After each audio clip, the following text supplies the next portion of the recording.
अस्सलाम वालेकुम। आज हम स्टार्ट कर रहे हैं पैराग्राफ नंबर 4 से। हमारा चैप्टर नंबर 2 चल रहा है। लास्ट वीडियो में हमने पैराग्राफ नंबर 1 to 3 कंप्लीट किया था। आज से हम पैराग्राफ नंबर 4 से स्टार्ट कर रहे हैं। So let's get started. सबसे पहले हम इसके सिनोनिम्स देख लेते हैं और मीनिंग देख लेते हैं इंपॉर्टेंट वर्ड्स के।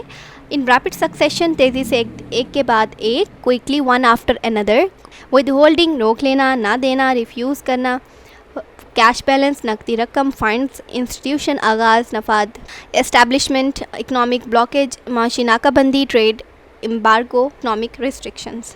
नेक्स्ट स्लाइड पे मूव करते हैं। डिप्लोर अफसोस करना, रिग्रेट, डेवलपमेंट हालात तब्दीली, इवेंट चेंजेस, विजिलेंस होशियार, अलर्ट वॉचफुलनेस, डिवोट वक्फ करना, डेडिकेट एसेट कीमती सरमाया, एडवांटेज कॉन्फ्रंट सामना करना, फेस करना, डेस्टिन्ड मुकद्दर तयशुदा, मेंट प्रोग्रेसिव तरक्की पसंद forward looking.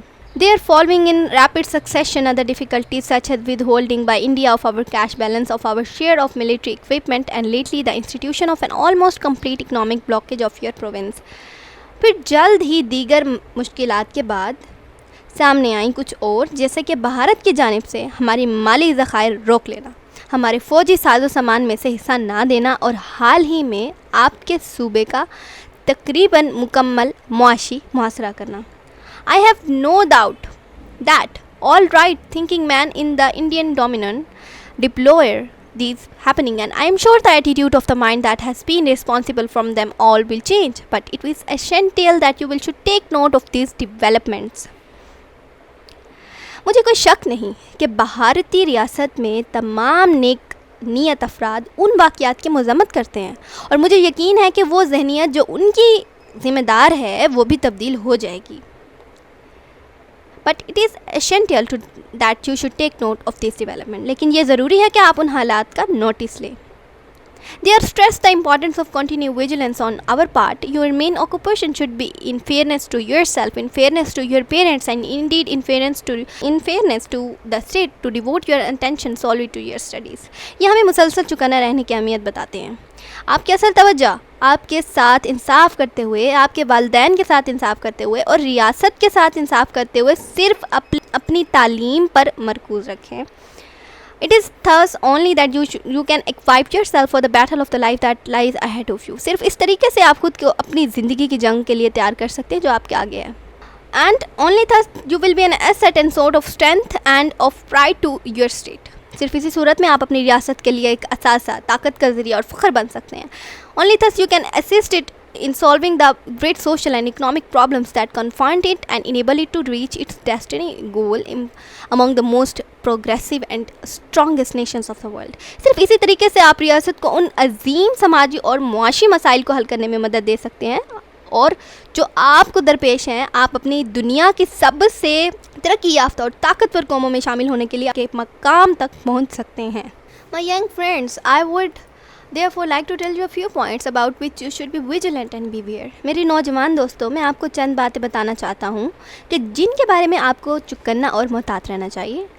Firstly, beware of the fist communists among ourselves. Secondly, guard against and weed out selfish people who only wish to exploit you so that they can swim.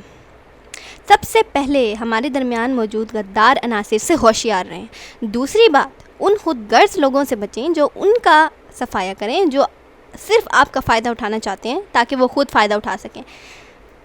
Thirdly, learn to judge who are really true and really honest and unselfish servants of the state who wish to serve the people with heart and soul and support them. तीसरी बात यह है कि कौन वाकई मुखलिस ईमानदार है और बेगर्ज खादिम वतन है, जो दिल और जान से अवाम की खिदमत करना चाहते हैं और आप उन्हें अपना ताउन दें। यह है paragraph number 5. Let's move on to 6. There is another matter that I would like to refer to.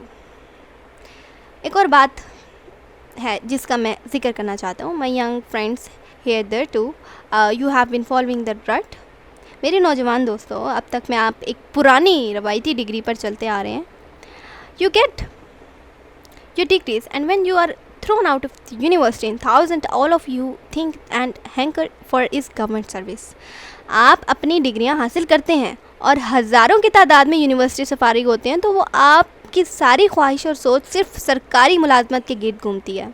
As your Vice Chancellor had rightly stated, the main object of the old system of education and the system of government existing hitherto was really to have well-trained, well-equipped clerks. Of course, some of them went higher and found their level, but the whole idea was to get well-trained, qualified clerks. जैसा कि आपके vice chancellor ने दुरुस्त फरमाया, पुराने निज़ाम तालीम और हुकूमत का मकसद सिर्फ ये था कि अच्छे तरबियत याफ्ता और मुकम्मल तौर पे तैयार क्लर्क किए जाएँ. यकीनन उनमें से कुछ आगे बढ़े, आला मकाम तक पहुँचे, लेकिन पूरा मकसद यही था कि बेहतरीन क्वालिफाइड क्लर्क्स पैदा किए जाएं. Civil service was mainly staffed by the Britons and Indian elements was introduced later on and went up progressively. Civil service में से ज़्यादातर बरतानवी मुलाजिम होते थे, बाद में आहिस्ता आहिस्ता हिंदुस्तानी अफराद को शामिल किया गया. Well, the whole principle was to create a mentality and psychology and state of mind that any average people when have passed his BA/MA was to look for some job in government. असल मकसद ये था कि एक ख़ास तरबियत, सोच और तर्ज़ फ़िक्र पैदा की जाए कि एक आम आदमी जब एक BA या MA कर ले तो वो सिर्फ सरकारी मुलाजमत को ही हासिल करने की कोशिश करे. If he had it, he thought he had reached his height. I know that all know that you have been really the result of this. Our experience has shown that MA earns less than a taxi driver, and most of the so-called government servants are living in more miserable manner than any menial servants who are employed by well-to-do people.